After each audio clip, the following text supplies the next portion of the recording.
when this 11-year-old Filipina sang Disney hit. The crowd went crazy.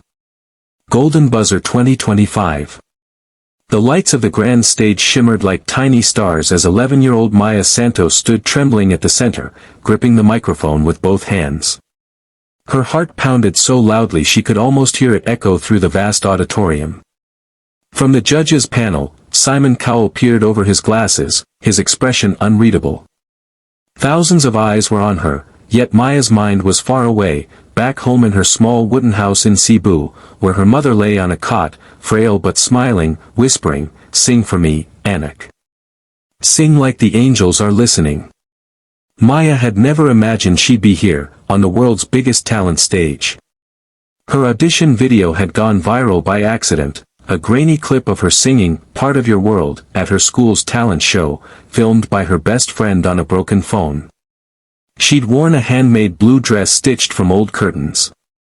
Somehow, the internet had fallen in love with her voice, calling her the Little Mermaid of Cebu. Weeks later, a talent scout from Global Talent 2025 had called.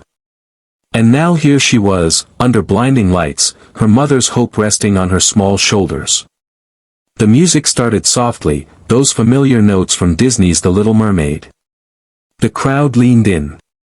Maya took a deep breath, and for a heartbeat, nothing came out. She froze. Her throat locked. She saw the audience blur. Panic rose in her chest. Then, through the haze of fear, she heard her mother's voice in her memory, "It's not about the stage, baby. It's about the heart." Maya's lips parted.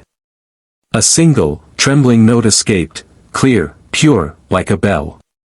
The room fell silent. Then came another, stronger note. Her small frame seemed to disappear as the song took over. Her voice, though childlike, carried something ancient, something real.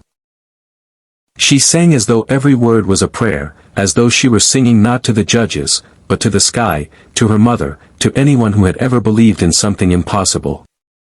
When she hit the high note, bright young women, sick of swimming, ready to stand. The entire theater erupted. People jumped to their feet. Tears glistened in the eyes of strangers. Even Simon leaned forward, his jaw slightly slack. Maya's voice soared through the hall, filling every corner with hope and light. But then, just as she was about to finish, the music suddenly cut out. Technical glitch. The crowd gasped. For a moment, there was confusion, whispers, the murmur of disappointment. Yet Maya didn't stop. She closed her eyes and kept singing, a cappella. Her little voice carried through the silence, raw and unshaken. Every syllable shimmered with courage. And somehow, that made it even more powerful. One of the judges, a woman named Claire, covered her mouth as tears streamed down her face. The audience began clapping in rhythm, cheering her on. By the time Maya sang the last note, the entire room was standing, roaring, crying, "Chi!" Gold confetti burst into the air like a storm of stars. Maya covered her mouth, sobbing as her mother's face flashed on the giant screen backstage, crying and blowing kisses. The crowd went wild, shouting, crying, filming the moment that would soon circle the globe. But what happened afterward touched people even more deeply. The next day, videos of her performance flooded social media. Millions watched. Thousands donated to help pay for her mother's medical bills. A famous producer reached out to mentor her. Within days, she and her mother were flown to Manila for treatment, completely covered by donations from strangers around the world. A few months later, Maya stood again on stage, this time, not trembling. Her mother, now healthy and smiling, sat in the front row, holding a bouquet of white lilies. Maya sang the same Disney song, but this time with joy rather than fear.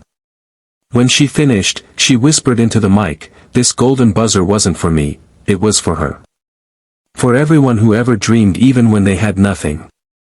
The crowd rose again, not because of a note she hit or a trophy she won, but because she reminded them of something timeless, that greatness doesn't come from fame or perfection, it comes from the heart, from love, and from believing that even the smallest voice can touch the world. As the lights dimmed and the applause thundered, Simon turned to the other judges and said, "That little girl, she just changed the room." And indeed, she had changed much more than that. She had changed hearts, around the world.